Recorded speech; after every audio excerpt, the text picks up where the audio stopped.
Ave jeunes gens et bienvenue pour ce deuxième épisode de Monstres de légende avec comme invité aujourd'hui le Piassa.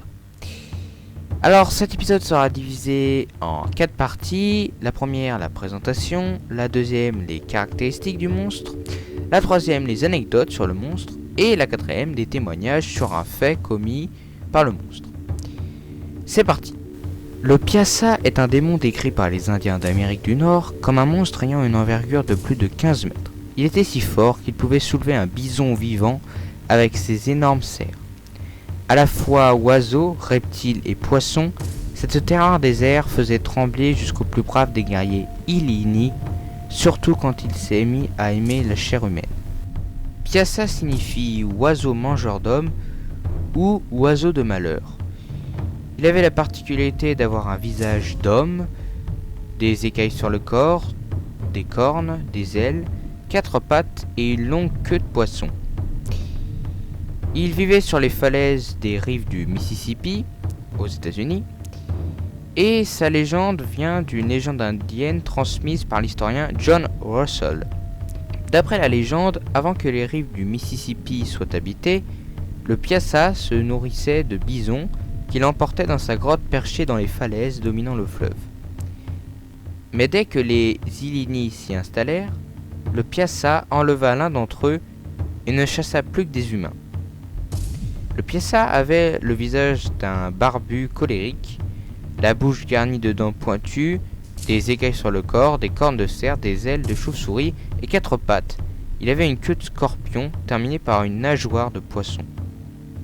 Le père Jacques Marquette, célèbre missionnaire, fut le premier blanc à explorer les cours du Mississippi. Il fut le premier à décrire en 1673 le pictogramme de Piassa, sur lequel même les Indiens les plus hardis n'osent pas fixer leurs yeux. Dans son récit de 1836, le plus célèbre concernant Piassa, le professeur Jack Russell prétendait avoir découvert la grotte où la redoutable bête emportait ses victimes. Selon Russell, le sol de la grotte était jonché d'os humains. Près de 40 ans plus tard, 2 autres savants confirmèrent le récit de Russell. Piassa décimait la tribu des Illini, enlevant ses membres jusqu'à faire disparaître des villages entiers.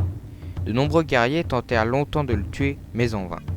Le chef de la tribu, Oua-Toga, eut alors un rêve lui conseillant de servir d'appât pour attirer Piassa pendant que des guerriers se cacheraient tout près avec des flèches empoisonnées. Quand le monstre s'empara d'Oua-Toga, ses guerriers le criblèrent de flèches. Pour commémorer cette victoire, les Illini, qui donnèrent son nom à l'état de l'Illinois, représentèrent Piassa sur un pictogramme peint au sommet des falaises bordant le Mississippi. Ce pictogramme, découvert par Marquette, fut détruit par des entrepreneurs.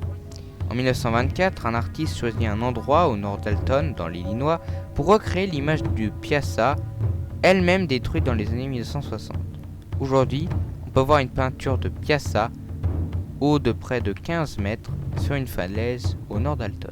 Voilà, c'est tout pour cet épisode, j'espère qu'il vous aura plu. N'hésitez pas à liker la vidéo, à la partager, la commenter et à vous abonner à la chaîne. Nous, on se retrouve pour une prochaine vidéo. Salut!